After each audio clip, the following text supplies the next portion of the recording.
আমাদের সমাজে কিছু মানুষ আছে যারা নিজেদেরকে না দেব দেবী পয়গম্বর এদের সাথে তুলনা করে। তারা মনে করে যে তারা জীবনে কখনো কোনো ভুল করতেই জানে না। সামনের মানুষ সর্বদা কিছু না কিছু ভুল করে থাকে, তাদেরকে খুঁচাতে হবে, তাদের ভুল ধরতে হবে, তাদেরকে নিচু করতে হবে, অপমান করতে হবে, এমন কিছু। তারা মনে করে তারা সর্বদাই সঠিক, তারা যা করে, যা বলে, যা ভাবে সবসময় সেটা সঠিক। এমনই কিছু একটা ঘটছে আমার সাথে। আমি 2 দিন আগে একটা প্রোফাইল পিকচার চেঞ্জ করছি। আমার কোনো দিক দিয়ে মনে হয়নি যে ছবিটিতে কোনো অশালীন কিছু আছে বা শরীরে কোনো অংশ দেখা যাচ্ছে, যথেষ্ট শালীন ছিল। এমনকি পরিবারে কেউই কিছু বলে নাই, পরিবার সবার সাথে অ্যাডও আছে, সবাই সুন্দরভাবে কমেন্টও করছে। কিন্তু এর মধ্যে থেকেও কিছু নেগেটিভ মেন্টালিটির মানুষ আছে যারা আমার ইনবক্সে এসে কমেন্ট করছে যে তোমার কাছে এটা এক্সপেক্ট করিনি, ছবিটা আমার মন মতো হয়নি। আমি জিজ্ঞেস করলাম আপনার এক্সপেকটেশনটা কি? তখন তারা জানায় যে তুমি যে ছবিটা দিয়েছো সেই ছবিটাতে তোমার ওড়না পরা নাই, নিশ্চয় দেখতে ভালো লাগছে না। তখন আমি ভাবলাম যে হয়তো সত্যিই তাই, দেখতে খারাপ লাগছে। আমি সঙ্গে সঙ্গে গিয়ে ছবিটা চেঞ্জ করে আসলাম। চেঞ্জ করে আসার পরে কিছুক্ষণ পর তাকে রিপ্লাই দিলাম যে এখন ঠিক আছে, আমি আসলে জিনিসটা অত ভেবে দেখি নাই, ভুল হলেও হতে পারে, মানুষ মাত্রই ভুল। তখন আমাকে সে আবার পুনরায় বলল যে না, তোমার কাছে এটা আশা করি নাই, তুমি হয়তো ভালোভাবে এতদিন চলাফেরা করছো, তুমি ভালো ছবি দিবা এটাই আশা করি, তেমনটা আর কখনো করবা না, খেয়াল রাখবা যেন সর্বদা শালীন কিছু দিবা।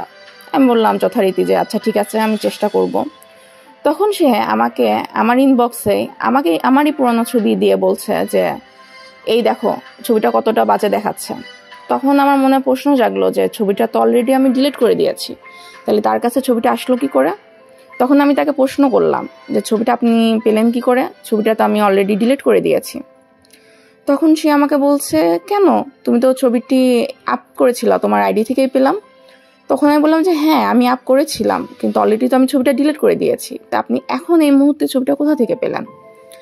তখন সে আমাকে বলল যে কেন, তুমি তো ছবিটা আপ করার সময় পাবলিক করে রেখেছিলা।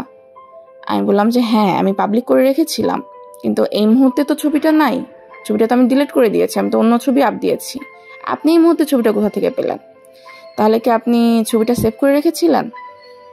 তখন সে কিছুক্ষণ চুপ রইল, চুপ থাকার পর বলল যে হ্যাঁ। তো তখন আমি তাকে আর কোনো প্রশ্নের উত্তর দিলাম না, কোনো প্রশ্ন জিজ্ঞাসা করলাম না। তখন আমার মনের মধ্যে, বিবেকের মধ্যে একটি প্রশ্ন জাগলো যে যে ছবিটি তার চোখে খারাপ দেখাচ্ছে, যে ছবিটি আমার ওঠা উচিত হয়নি, ফেসবুকে আপলোড দেওয়া উচিত হয় নাই, চোখে খারাপ দেখাবে, কটু কথা বলবে মানুষ, সে আমাকে জ্ঞান দিচ্ছে আমার ভালোর জন্যে, তাহলে পরে সেই একই ছবি তার আইডিতে কি করতেছে, তার সেভ ফাইলে কি করতেছে? তাহলে কি সে নিজে দেখার জন্য, নিজে মজা নেওয়ার জন্য, উপভোগ করার জন্য ছবিটি নামিয়ে রেখেছে? এটা কেমন মন মানসিকতা?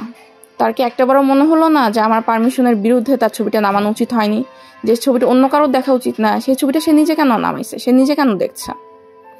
এটাই হলো বাস্তবতা, যে মানুষ সামনের মানুষের ভুল ধরে বেড়ায় যে তোমার এটা করা উচিত, এটা করা উচিত না, জ্ঞান দিবে। কিন্তু তারও কি এটা উচিত যে একটা মেয়ের ছবি নামিয়ে তার প্রোফাইলে রেখে দেওয়া? সে তো বিবাহিত, তার তো বাচ্চা আছে, সে অন্য মেয়ের ছবিতে কি করবে? এটা কি তাকে সাজে? না, এটা তাকে সাজে না। তবুও সে এই কাজটা করেছে। কি জন্য করেছে জানেন? তার নিজের স্যাটিসফ্যাকশন, তার নিজের হীন মনোমানসিকতার কারণে। সে মনে করছে যে এটা তো কোনো অন্যায় না, মেয়েটা তো ছবি দিয়েই দিছে, সেটা আমি রেখে দিলে সমস্যা কি?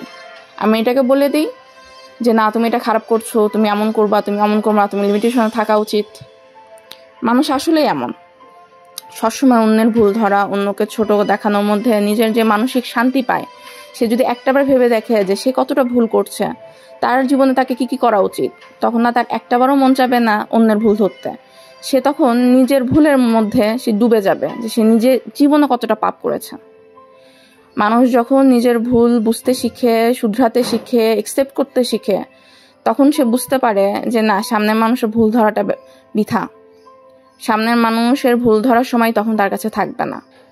একটাবার দেখুন না, আপনি লাইফে কতটা পদে পদে কতটা ভুল করছেন, কেউ কি আসছে আপনাকে শুধরাই দিতে? না। তাহলে কেউ যদি আপনাকে শুধরাই দিতে না আসে, তাহলে আপনি